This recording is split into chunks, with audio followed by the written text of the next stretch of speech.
Welcome to our Mitigation Minute on flat top roof inspections.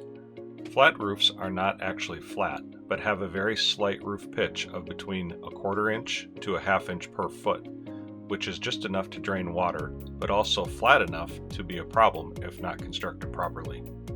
Roof inspections should take place at least twice a year in spring and fall, as well as after strong winds or severe storms. Always make sure your drains, gutters, and scuppers are clear to allow for proper drainage. Trees that are close to the building and extend over the roof should be trimmed back. It is not uncommon for large branches to fall onto roofs during wind events and severe storms. Identify areas of pooling or ponding where water is present 48 hours or more after rainfall.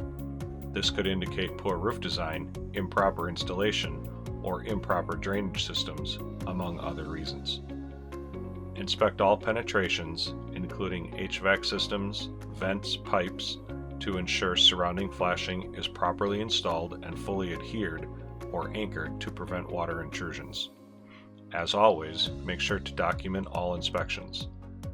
We appreciate you taking the time to watch our video. If you have any additional questions about inspecting a flat top roof, please reach out to the Risk Management Department.